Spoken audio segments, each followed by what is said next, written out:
बहुत भारतवासियों को मैंने देखा है मोजे पहन के घूमते रहते हैं जूतों में। अब जूते वैसे ही बहुत गर्म हैं, उसमें मोजे और डाल लिया आपने। अब ये पाँव जो होता है ना, नीचे का हिस्सा, अगर आप फिजियोलॉजी एनाटॉमी की बात करेंगे और उसको पढ़ेंगे और सामान्य भाषा में समझने की कोशिश करेंगे, ये अक्सर खुला हुआ रहना चाहिए ताजा हवा के लिए।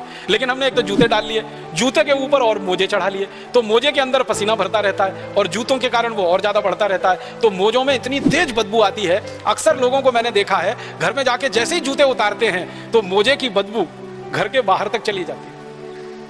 पूरा घर जो है वो मोजे की बदबू से भरा हुआ रहता है। फिर उन मोजों को बंद करके अलमारी में और रख देते हैं तो बाकी सारे के सारे कपड़े भी बदबूदार हो जाते हैं। अब उन लोगों को कहो कि भाई ये मोजे की जरूरत भारत में नहीं है, ये यूरोप में है, इंग्लैंड में है, कनाडा में है, अमेरिका में है, क्योंकि बर्फ पड़ती है। आपको मालूम है साल में 6 महीने बर्फ पड़ती है ये यूरोप और अमेरिका वाले एरिया में। कुछ कुछ क्षेत्र में तो 8 महीने तक बर्फ पड़ती है। तो ज्यादा बर्फ पड़े तो पांव एकदम गलने लगते हैं, तो ऐसी स्थिति में मोजे और जूतों की जरूरत पड़ती है। भारत में तो कम से कम 3/4 इलाका ऐसा है जहां कभी बर्फ नहीं पड़ती, और 1/4 इलाके में साल में 15-20 दिन, बहुत अधिक तो महीने भर बर्फ पड़ती है। तो उतने दिन के लिए अगर वो लोग मोजे पहने जो 1/4 इलाका भारत का बर्फ वाला है, उनको ही बात तो समझ में आती है। पूरे भारतवासी मोजे पहन के घूमते रहते हैं, भरी गर्मी में मोजे पहने रहते हैं, जून की गर्मी में, जुलाई की सड़ी हुई गर्मी में, जब बारिश भी होती है और गर्मी भी पड़ती है और खराब गर्मी होती है। ये मोजों का बड़ा विचित्र विज्ञान है।